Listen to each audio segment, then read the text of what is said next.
Goodbye Joe, you gotta go, me oh my oh. You gotta go pull the pirogue down the bayou.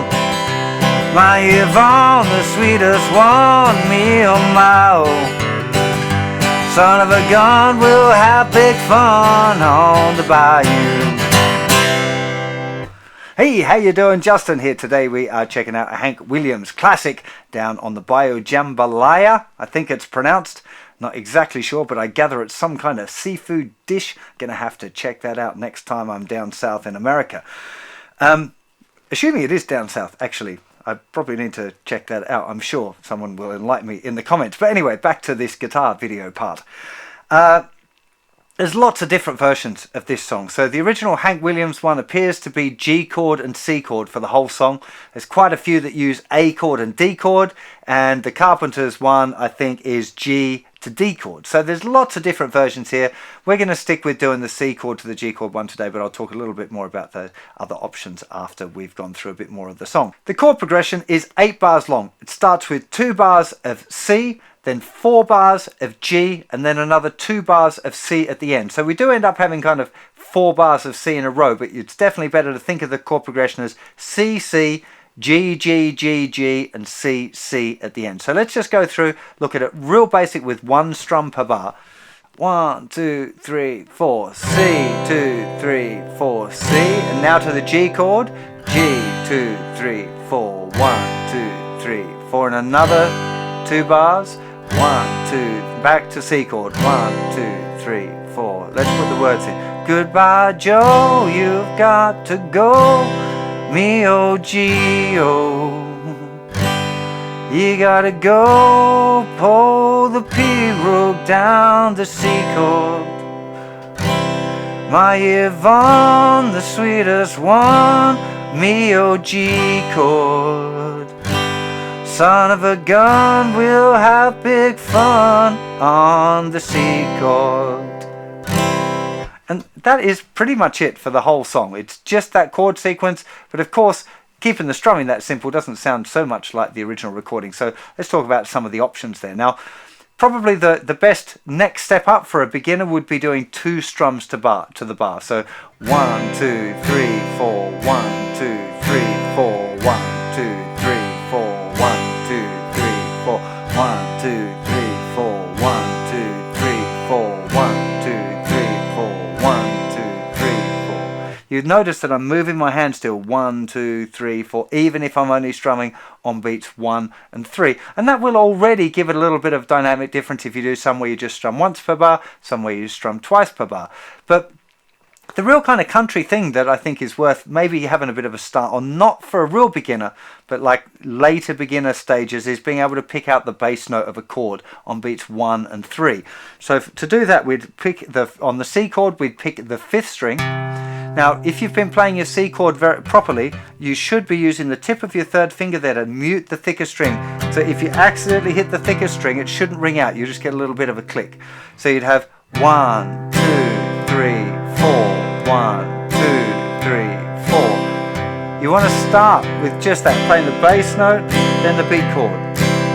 They're all down kind of motions, so the down pick is still a down feeling. 1, 2, 3, 4. When we go to the G chord, now I should probably mention as well the different G chords. If I've got C to G, I'll nearly always use just my 3rd and 4th finger and mute the 5th string. I don't want to hear that note much anyway in that particular chord. So you can use 3rd and 4th fingers, but if you feel more comfortable doing fingers 1, 2 and 3, doing that change, I mean, the thing is that change is quite an awkward one. It even feels weird for me, especially because I would always just do that, which is a lot simpler. But if you're used to doing that, or you're deliberately trying to work on your chord changes, which is not a bad thing to be doing, to practice going C to G like that, then you could do that. You could use just fingers 3 and 4.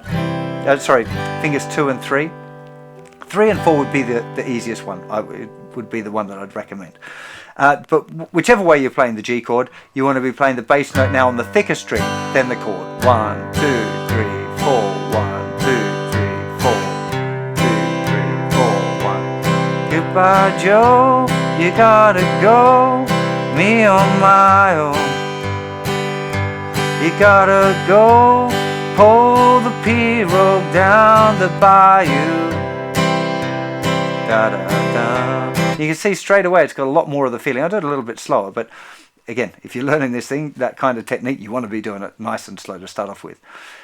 If you want to take it to the next level, where it starts to get a little bit more like the record, the trick thing, the cool thing is alternating the bass, particularly on the C chord, where you'd play a C bass note, then the strum, but on beat 3 you'd move your third finger over and play the third fret of the thickest string. So actually officially the chord is called C/G. You don't have to worry about that technical stuff too much. Just think, move the finger over. Jambalaya, crawfish pie and fillet gumbo. Now for the G chord, you'd play the thickest string, then the fourth string. I'm gonna see my Cheremio. Pick guitar, fill fruit jar, and be Bayou. Son of a gun, we'll have big fun on the bayou. As you can guess, I'm not a country singer, hey. Obviously the accuracy for this kind of thing is important, but if you're a beginner, just be happy to get close, particularly with the C chord. As long as you're covering that thicker string, if you get a little bit of a click hitting the thicker string sometimes, or on the D chord,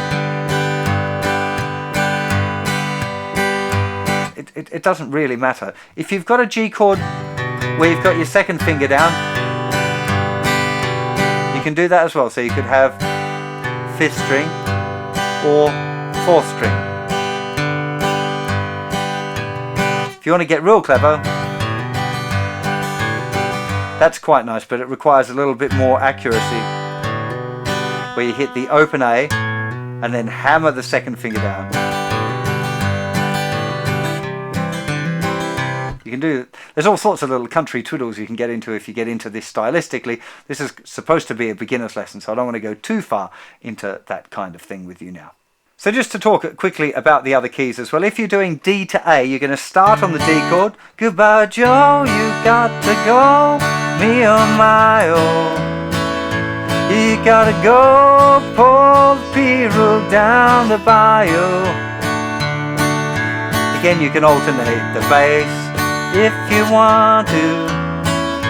In fact, it's a bit easier if you're using D and A chord. Okay, that would be D to A. If you're doing G to D, okay, Joe, you gotta go, me oh my oh. You gotta go, pull the pirogue down the bayou. Okay, so it's exactly the same idea, just with those two chords. The same sequence of two chords, 2 bars on one chord, 4 chords on the other chord, and back to 2 bars again. And that cycle just repeats for the whole song. It's a really, really great song to learn new things and try out these, particularly the bass note thing. It's a good introduction to country sort of stuff. Great sing-along one. There's loads of words in the original one. I'm just like, I'm not exactly sure what a gumbo is. I definitely don't know what a jambalaya is.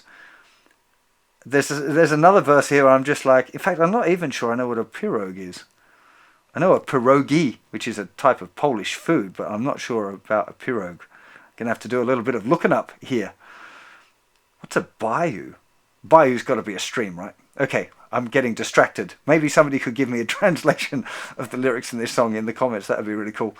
Anyway, remember there are hundreds of well-structured lessons for beginners over on the website. Loads and loads of songs. You can choose the songs by the chords that you know or where you're at on the beginner's course, all of that sort of stuff. It's lots of fun. There'll be a link in the description. Do go check it out. If you want to play along with this one, it's also available in my beginner song course app, so you might want to check that out as well. There'll be a link for that in the description too. I'll see you for plenty more lessons very soon. You all take care of yourselves. Bye-bye.